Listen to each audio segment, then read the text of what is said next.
ബഹുമാനീയനായ നമ്മുടെ ഈ സമരത്തിൻ്റെ ഉദ്ഘാടനം നിർവഹിച്ച ശ്രീമതി കൽപ്പനാദേവി മോനോട ഗ്രാമപഞ്ചായത്തിൻ്റെ അധ്യക്ഷ, അതുപോലെ വൈസ് പ്രസിഡന്റ് ശ്രീ കാജന്, മെമ്പർ മണികണ്ഠൻ, കർഷക സമിതിയുടെ നേതാക്കന്മാരായിട്ടുള്ള ശ്രീ ജയേട്ടൻ, ശ്രീ പ്രഭാകരൻ, ശ്രീ മനോഹരൻ, ശ്രീ ശിവാനന്ദൻ, ശ്രീ രാധാകൃഷ്ണൻ തുടങ്ങി എല്ലാ കർഷക സമിതി ഭാരവാഹികൾ, ശ്രീ അബ്ബാസണ്ണൻ്റെ കിഫയുടെ നേതാവ് ശ്രീ അബ്ബാസണ്ണനൊക്കെ എത്തിയിട്ടുണ്ട്.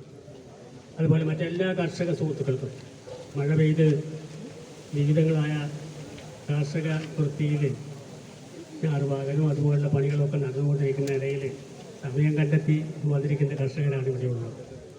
അധിക നേരം സംസാരിച്ച് സമയം കളയണം എന്ന് ഉദ്ദേശിക്കുന്നില്ല. സ്വാഗത പ്രാസംഗികൻ ഈ സംഭവത്തിൻ്റെ മുഴുവൻ വിശദാംശങ്ങളിലും നിങ്ങളുടെ മുമ്പിൽ അക്കമിട്ട് സംഭവങ്ങൾ വിവരിച്ചു. മാത്രവുമല്ല, നിങ്ങൾ ഞാനും ഒക്കെ എനിക്ക് പോകാൻ കഴിഞ്ഞില്ല അന്ന് ആ സ്ഥലത്ത് ടി വിയിൽ ലൈവായി ക്രിക്കറ്റ് കളി കാണും പോലെ നമ്മൾ കണ്ടുകൊണ്ടിരുന്നതാണ് ഈ പുലിയുടെ കാര്യം. അപ്പോൾ അതുകൊണ്ടത് വിശദീകരിക്കണമെന്ന് ആഗ്രഹിച്ചു. എനിക്ക് വരുമ്പോൾ ഒരു സംശയം തോന്നി. നമ്മുടെ ഫോറസ്റ്റ് ഓഫീസിൽ മതിലുണ്ട്, പടിയൊക്കെ ഉണ്ട്. അതിനുള്ളിൽ കടക്കാൻ പാടില്ല എന്ന് പറഞ്ഞിട്ടാണ് മതിലും വേലിയും ഒക്കെ കെട്ടിവെച്ചിരിക്കുന്നത്, പടിയൊക്കെ വെച്ചിരിക്കുന്നത്. ഇത് അതിക്രമിച്ച് കടന്നാൽ, ഇപ്പം നമ്മളിതിനുള്ളിൽ അതിക്രമിച്ച് കടന്നാൽ നമുക്കെതിരെ കേസെടുക്കുമോ അതോ അതിനുള്ളിലിരിക്കുന്ന ആൾക്കാരെതിരെ കേസെടുക്കും? ഉള്ളിൽ കടക്കാൻ പാടില്ല പറഞ്ഞിട്ടല്ലേ വേദി കെട്ടി, സുരക്ഷിതമായിരിക്കണം പറഞ്ഞിട്ടല്ലേ. അതുപോലെ കർഷകൻ വെച്ചുണ്ടാക്കിയ മാവും തെങ്ങും കവുങ്ങും ഒക്കെ സംരക്ഷിക്കാൻ വേണ്ടി വേലി കെട്ടിയതാണ്. കമ്പിവേലി അല്ലെങ്കിൽ സോലാർ വേലി ഏതോ ആവട്ടെ. എന്താ ഇത് കുറ്റമാണോ? ഈ നാട്ടിൽ നടപ്പില്ലാത്തൊരു കാര്യമാണോ ചെയ്തത്? ആർക്കെതിരെ കേസെടുക്കണം? അതിക്രമിച്ച് കടന്ന പുലിയുടെ പേരിൽ കേസെടുക്കണ്ടേ? അങ്ങനെയാണെങ്കിൽ ആരും അതിക്രമിച്ച് കടന്നവരല്ലേ? അതല്ല ചെയ്യുന്നത്. ഇവിടെ ആർക്കോ വേണ്ടി എന്തോ നിയമം സംരക്ഷിക്കാൻ വേണ്ടി ഉദ്യോഗസ്ഥന്മാർ കാട്ടിക്കൂട്ടുന്ന ചില നടപടികളാണ് നമുക്ക് കാണാൻ കഴിയുന്നത്.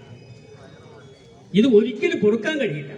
നിരപരാധികളായിട്ടുള്ള കർഷകന്റെ പേരിൽ കുട്ടേട്ടൻ 1-1.5 മാസം കഴിയുമ്പോൾ പോകും. നമ്മുടെ കൃഷിയേട്ടനെയും കൂട്ടിയിട്ട് അവിടെ ഒന്ന് പോയി നോക്കിയിട്ട് വരും. കുട്ടേട്ടൻ പറയുന്നത് നമ്മുടെ പേപ്പറിലൊക്കെ നിങ്ങൾ കണ്ടു കാണും, ഉണ്ണികൃഷി എന്ന് പറയുന്നത്.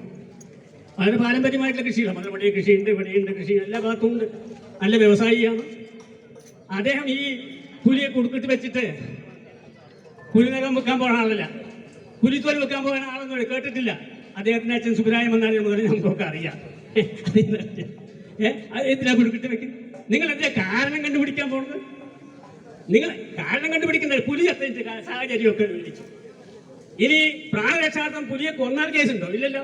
ഉണ്ടോ? നിയമപ്രകാരം ഇല്ലല്ലോ. വയനാട്ടിലൊരു പുലിയെ ഒരു കർഷകൻ കൊടുവാൾ കൊണ്ട് വെട്ടി കൊന്നില്ലേ?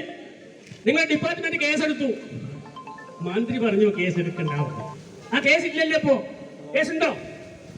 നിങ്ങളിപ്പോ അവിടെ ആരാ കുടുക്ക് വെച്ചിരിക്കുന്നത് നോക്കുകയാണ്. ഞങ്ങൾ നോക്കിക്കൊണ്ട് നിരീക്ഷണം. നിങ്ങൾ എന്തിനാണ് ഈ നിരീക്ഷണം? വേണ്ടാത്ത കഥ എടുക്കാൻ പോകുന്നത് എന്തിനാണ് മനസ്സിലാവുന്നില്ല.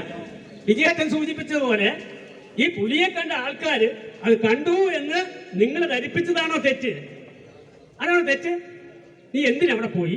ഏതിനവിടെ പോയി? ഇങ്ങനെ ഭീഷണിപ്പെടുത്തലാണോ നിങ്ങളുടെ നിയമം? നിങ്ങൾ ഇതുപോലെ ഭീഷണിപ്പെടുത്തി മംഗലനാഥിൽ ഒരു കർഷകനെ കൊന്നു.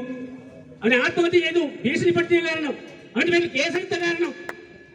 മനുഷ്യത്വമാണോ നിങ്ങൾ ചെയ്യുന്നത്? നിയമം നമ്മളൊക്കെ ഉണ്ടാക്കിയതാണ്. നമുക്ക് വേണ്ടി, സമുദായത്തിന് വേണ്ടി, ജനങ്ങൾക്ക് വേണ്ടി ഉണ്ടാക്കിയ നിയമമാണ്. അതിനെ സംരക്ഷിക്കാൻ വേണ്ടി, ആ നിയമം സംരക്ഷിക്കാൻ വേണ്ടി നിങ്ങൾ ജനങ്ങളെ കുലക്കി കൊടുക്കാൻ നിൽക്കുകയാണ്. അതിൽ നിന്ന് പിന്തിരിയണം എന്ന് വിനീതമായിട്ട് ഞങ്ങൾ അഭ്യർത്ഥിക്കുകയാണ്. കൊല്ലങ്കോട് റേഞ്ചിന്റെ കീഴില് മുതലമടിയില് താഴെന്നറിയാ ചുള്ളിയാർമേട്ടിൽ വന്നു പുലിയും കരടിയും. ശ്രീ സഹദേവന്റെ തേക്കഞ്ചെറിയിൽ മാസങ്ങളായി പുലിക്കൂട്ടം ആ പാറമടികൾ കാത്തുകിടന്നു. നെന്മേരി കൊങ്ങഞ്ചാത്തിയിൽ പുലി വന്ന് കിടന്നു. ശ്രീ പ്രഭാകരന്റെ ചേകോലിന്റെ പുലി വന്ന് കിടന്നു. ഇതൊക്കെ നിങ്ങൾക്ക് അറിവ് കിട്ടിയിട്ടില്ലേ? നിങ്ങൾ ഇതിനെ കാട്ടിലേക്ക് അയക്കാൻ വല്ല നടപടി എടുത്തോ? ഇപ്പോഴും ജനങ്ങൾ ഭീതിയിലാണ്. ആലപ്പുഴയിൽ ജനങ്ങൾ ഭീതിയിലാണ്. വിജയേട്ടൻ സൂചിപ്പിച്ച അവിടെ തള്ളയും അതുപോലെ കടുവനും കുട്ടികളും ഒക്കെ ഉണ്ട്. ആൾക്കാർ കണ്ടിട്ടുണ്ട്. അത് എന്ത് ചെയ്യും, ഏത് ചെയ്യും എന്നുള്ള ഭീതിയിലാണ്.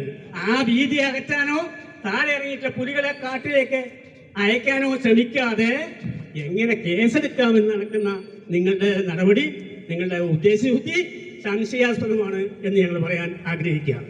അതുകൊണ്ട് ഒരു തരത്തിലും കൃഷിക്കാരനെതിരെ നീങ്ങരുത്. അങ്ങനെ നീങ്ങിയാൽ ശക്തമായ തിരിച്ചടി ഉണ്ടാവും. ഈ റേഞ്ചിന്റെ കീഴിൽ നിങ്ങൾക്ക് എല്ലാവർക്കും അറിയാവുന്ന പോലെ ഈ റേഞ്ച് ഏറ്റവും വലിയ റേഞ്ചാണ്. 54 കിലോമീറ്ററാണ് ചമ്പടാമതി മുതൽ എലവഞ്ചേരിയിലെ പോക്കാമട വരെ 54 കിലോമീറ്റർ നീളമുണ്ട്. ഈ സ്ഥലത്തൊക്കെ ഓടിയെത്താൻ ഇവിടുത്തെ ഉദ്യോഗസ്ഥന്മാർ പോരാ, പരിമിതമാണ്. സർക്കാർ സഹായങ്ങൾ ഡിപ്പാർട്ട്മെന്റ് അനുവദിക്കുന്നില്ല, ഞങ്ങൾക്കറിയാം. അതുകൊണ്ട് തന്നെയാണ് നിരന്തരമായി 2.5 കൊല്ലമായി കർഷക സംരക്ഷണ സമിതി സർക്കാരിനോട്, മന്ത്രിയോട് നേരിട്ട്, ഡിപ്പാർട്ട്മെന്റ് ഹെഡ്സിനോട് നിരന്തരം അപേക്ഷിച്ചതിന്റെ ഫലമായി RRT ഏർപ്പെടുത്തി.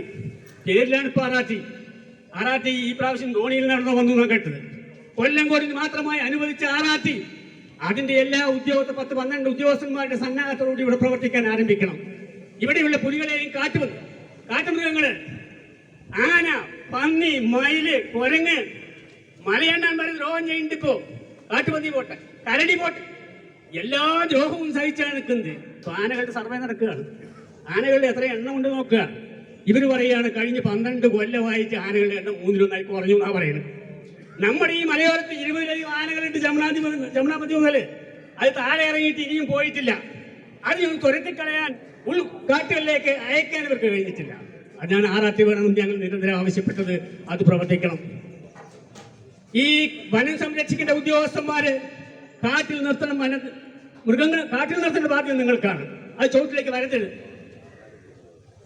വന സംരക്ഷണ നിയമവും വന്യമൃഗ സംരക്ഷണ നിയമവും അതിന്റെ മറ പിടിച്ചുകൊണ്ട്, അതിന്റെ തെറ്റായ വകുപ്പുകൾ ഉപയോഗിച്ചുകൊണ്ട് നിങ്ങൾ നാട്ടിലിറങ്ങി പോലീസിന്റെ ഭരണം ഏറ്റെടുത്തിരിക്കുക. അത് സഹിക്കില്ല. അത് നാട് ഭരിക്കാൻ വേറെ ആൾക്കാരുണ്ട്. നിങ്ങൾ നാട്ടിലിറങ്ങി ഈ നിയമം നടപ്പിലാക്കരുത്. കർഷകന്റെ സ്വൈര്യം കെടുത്തരുത്. അവർ സമാധാനമായി കൃഷി ജീവിക്കട്ടെ. അല്ലെങ്കിൽ തന്നെ ഉൽപാദനം ഉണ്ടാക്കി കഴിഞ്ഞാൽ അതിന് വിലയില്ല, അതിന് വില കിട്ടുന്നില്ല. എന്ന് മാത്രമല്ല, മലയോരങ്ങളിലുള്ള കർഷകരെ മുഴുവൻ ഒരു ESA എന്നും പറഞ്ഞിട്ട് ദുർബലപ്പെട്ട പരിസ്ഥിതി ദുർബല പ്രദേശം, ആരുടെ ബുദ്ധിയിലൊക്കെ ഉദിച്ച് സാറ്റലൈറ്റ് പ്രകാരമൊക്കെ മാപ്പൊക്കെ എടുത്ത് ഉണ്ടാക്കി വെച്ച് നിങ്ങളുടെയൊക്കെ ദുർബലപ്പെട്ട് സ്ഥലമാണ് ഇത്. 10-100 കൊല്ലമായി കർഷകൻ കൃഷി ചെയ്യുന്ന സ്ഥലമാണ്. അത് ദുർബല പ്രദേശമാണെന്നും പറഞ്ഞാൽ അവന് അങ്ങോട്ടും ഇങ്ങോട്ടും ഓടിച്ചുകൊണ്ടിരിക്കുന്ന നയമാണ് ഇപ്പൊ കാണുന്നത്. ഇങ്ങനെയുള്ള നിരവധി ദുരിതങ്ങൾ കർഷകർ അനുഭവിച്ചുകൊണ്ടിരിക്കുന്നത്. അതിനിടയിലാണ് ഇത്തരത്തിലുള്ള സംഭവങ്ങൾ നടക്കുന്നത്. ഒരു കാര്യം മാത്രമേ പറയാനുള്ളൂ. നേരത്തെ ഇവിടെ പ്രസിഡന്റൊക്കെ സൂചിപ്പിച്ചതുപോലെ കുട്ടേട്ടനെതിരെ കേസെടുക്കുക, അല്ലെങ്കിൽ ആ പ്രദേശത്ത് ഏതെങ്കിലും ആൾക്കാർക്ക് കേസെടുത്താൽ ഈ കർഷകർ കൊണ്ട് ഒറ്റക്കെട്ടാണ്. ഇവിടെ നിളയിപ്പോയില്ല, നിങ്ങൾക്ക് ഓഫീസ് പ്രവർത്തിക്കാൻ കഴിയില്ല എന്ന് മാത്രം ഒരു താക്കീതായി ഞങ്ങൾ പറയാം. വീഴ്ചപ്പെടുത്തുന്ന ഉദ്യോഗസ്ഥന്മാർ നല്ലവരൊക്കെ ഉണ്ട് കേട്ടോ. വിജയേട്ടൻ സൂചിപ്പിച്ചത് പറയുമ്പോഴേക്ക് യൂണിഫോം ഇടാതെ വന്നവരാണ് ഇവിടുത്തെ റേഞ്ച് ഓഫീസർ. അവിടെ യൂണിഫോം ഇടാതെ വീട്ടിൽ നേരിട്ട് കൊണ്ട് വന്ന ആളാണ്. അങ്ങനെ സഹകരിക്കുന്നവരാണ്. അതൊക്കെ മനസ്സിലാക്കുന്ന ആൾക്കാരാണ് ഞങ്ങൾ. നമ്മളെല്ലാം നഷ്ടപ്പെട്ടുകൊണ്ടിരിക്കുന്ന ആൾക്കാരാണ്. ദീർഘവനങ്ങൾ മുഴുവൻ നഷ്ടപ്പെട്ടു. ഇപ്പോ കാലാകാലങ്ങൾ വിളയിറക്കാൻ കഴിയുന്നില്ല, അതിന് സാധിക്കുന്നില്ല, അതിന് സംരക്ഷണമില്ല ഒരു ഭാഗത്തു നിന്നും. അതിനിടയ്ക്ക് കർഷകന്റെ പേരിൽ കേസെടുത്താലോ? ഒരു കാര്യം, നമ്മള് ഇപ്പൊ ആരാണ് ഇപ്പൊ ഇതിന് ഉത്തരവാദി? ഇപ്പൊ ആര് സമ്മർദ്ദമാണ് നിങ്ങൾക്ക് ഇങ്ങനെയുള്ള സാഹചര്യം വരുന്നത്? ഇവിടെ നമ്മുടെ നാട്ടിൽ കുറച്ച് മനുഷ്യസ്നേഹികളില്ല, മൃഗസ്നേഹികളെ. കുറച്ച് മൃഗസ്നേഹികളുണ്ട്. ആനയ്ക്ക് കാലിൽ നീര് വന്ന കരി, ആന്റെ കാലിൽ നീര് വന്നാൽ കരയുന്നവരുണ്ട്. മരത്തിന്റെ ഒരു കൊമ്പ് പൊട്ടിയാൽ കരയുന്ന ഈ പരിസ്ഥിതി പ്രേമികളും ഒക്കെ ഉണ്ട്. നല്ലതാണ്, അവർ സ്നേഹമൊക്കെ ഉണ്ടായിരുന്നോട്ടെ. കാട്ടിൽ പോയി ഈ മൃഗങ്ങൾക്കൊക്കെ ആഹാരം കൊടുത്ത് അതിനെയൊക്കെ വളർത്തി സുഖമായി അവരോട് നിന്നോട്ടെ, നമുക്ക് ആക്ഷേപമൊന്നുമില്ല. പക്ഷേ ഈ കർഷകൻ മരിച്ചു വീഴുമ്പോൾ, ആന കുത്തിയിട്ടും ചവിട്ടിയിട്ടും കർഷകൻ മരിച്ചു വീഴുമ്പോൾ, നിരപരാധിയായ ആൾക്കാര് കുട്ടികളും മക്കളുമായിട്ട് സഞ്ചരിക്കുമ്പോൾ കാട്ട് പന്നിയുടെ ആക്രമണത്തിൽ ദിവസേന ഭരിച്ചുകൊണ്ടിരിക്കുന്ന കർഷകരുടെ കണ്ണീര് കാണാൻ അവർക്കൊന്നും മനസ്സില്ല. അവരുടെയൊക്കെ ഭീഷണി കേട്ടിട്ടാണ് നിങ്ങൾ ഈ വകുപ്പെടുത്ത് പ്രയോഗിക്കുന്നതെങ്കിൽ നിങ്ങൾക്ക് തെറ്റിപ്പോയി. നിങ്ങൾ ആ നിയമമൊക്കെ മാറ്റണം കേട്ടോ. കുമാരനാശം മരിച്ചിട്ട് 100 കൊല്ലമായി. അദ്ദേഹം മുൻകൂട്ടി കണ്ടു.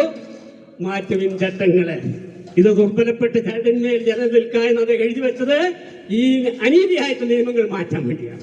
പിന്നെ നമ്മുടെ മൃഗസ്നേഹികളുടെ പരിസ്ഥിതി പോലെ ആൾക്കാരെ, നിങ്ങളൊക്കെ ലോകാനുരാഗമില്ലാത്തവരെ, നരന്റെ ആകാരമാർന്ന് ഇവിടെ ജനിച്ചിടായിന്റെ ആശാൻ പറയുന്നത് നിങ്ങൾക്ക് വേണ്ടിയാണ്.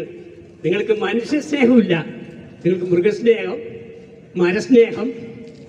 നിങ്ങളൊക്കെ ഇവിടെ ജനിക്കേണ്ടവരല്ല, നരന്റെ ആകാരം എടുത്തുകൊണ്ട് എന്ന് കവി പറയുന്നത് നിങ്ങൾക്ക് വേണ്ടിയാണ്. ഞാനധികം ദീർഘിപ്പിക്കാൻ ഉദ്ദേശിക്കുന്നില്ല. നിങ്ങൾക്ക് വേണ്ടി അടക്കം ഞങ്ങളുടെ സമിതി ഗവൺമെന്റ് ഡിപ്പാർട്ട്മെന്റിന്റെ കമ്പിവേലിയും സോളാർ വേലിയും ഒക്കെ വൈകുന്നു എന്ന് കണ്ടപ്പോൾ ഇവിടെ കർഷക സംരക്ഷണ സമിതി ബ്ലോക്ക് പഞ്ചായത്തിനെയും ജില്ലാ പഞ്ചായത്തിനെയും മുതലമട ഗ്രാമപഞ്ചായത്തിനെയും സമീപിച്ചുകൊണ്ട് നിങ്ങൾ സോളാർ വേലി കെട്ടുന്ന ഫണ്ട് ഉണ്ടാക്കണമെന്ന് പറഞ്ഞു. അധികാരം ഏറ്റെടുത്തുടൻ ശ്രീമതി കൽപ്പനാദേവി ശ്രീ താജനൊക്കെ 10 ലക്ഷം 20 ലക്ഷം രൂപ വകയിരുത്തി വന്നു. ഇനിയും വേണമെങ്കിൽ 40 തോന്നുന്നു അത്രയും തുക വകവയ്ക്കാന്ന് പറഞ്ഞു. ജില്ലാ പ്രസിഡന്റ് അവരിപ്പോൾ പറഞ്ഞു, ജില്ലാ പഞ്ചായത്ത് പ്രസിഡന്റ് പറയും ഈ 30 ലക്ഷം നിങ്ങൾക്ക് തരാമെന്ന് പറഞ്ഞു. ബ്ലോക്ക് പഞ്ചായത്ത് പ്രസിഡന്റ് ആദ്യമേ 30 ലക്ഷം തരാൻ പറഞ്ഞു. ഇങ്ങനെ 1 കോടിയിലധികം രൂപ വേലി കെട്ടുന്നതിന് വേണ്ടിയിട്ടുള്ള ഫണ്ട് അനുവദിച്ചു. പക്ഷെ പണി നീങ്ങുന്നില്ല. ആരാ ഉത്തരവാദി? ഡിപ്പാർട്ട്മെന്റിന് ബാധ്യതയില്ലേ? ഡിപ്പാർട്ട്മെന്റിന് ശമ്പളം കൊടുക്കുന്ന നമ്മളൊക്കെ തന്നല്ലേ. ഞാനും ശമ്പളവും പെൻഷനൊക്കെ പറ്റുന്നത് നമ്മുടെ ഒക്കെ ആൾക്കാരുടെ നികുതി പണം കൊണ്ട് തന്നെ. അപ്പോൾ ഞങ്ങൾക്കൊക്കെ ഉണ്ട്, നിങ്ങൾക്കും അതുപോലെ തന്നെ. അതോ നിങ്ങൾക്ക് ആർക്കെങ്കിലും വിദേശികളെ കാർബൺ ഫണ്ട് കൊണ്ടുവന്ന് തന്നതിന്റെ വിഹിതം വരുന്നുണ്ടാവും? അതുകൊണ്ടായിരിക്കും നിങ്ങളിങ്ങനെ പെരുമാറുന്നത്. അതങ്ങനെ പെരുമാറരുത്. നിങ്ങളോടൊക്കെ ഞങ്ങൾ സഹകരിച്ചു പോകുന്നവരാണ്. ആ സഹകരണം എന്ന് ഉണ്ടാകണം. ഈ കൃഷിക്കാരെ രക്ഷിക്കേണ്ട ബാധ്യത നിങ്ങളുടെ കയ്യിലാണ്. അതുകൊണ്ട് കൃഷിക്കാർക്കെതിരെ കേസെടുക്കരുത്. കൃഷിക്കാരോടല്ല നിങ്ങളുടെ പരാക്രമം വേണ്ടത്, പരാക്രമം കർഷകനോടല്ല വേണ്ടൂ എന്ന് ഞാൻ പറഞ്ഞുകൊണ്ട് ഈ വാക്കുകൾ അവസാനിപ്പിക്കുകയാണ്. നിങ്ങൾക്ക് നമസ്കാരം ചെയ്യുക.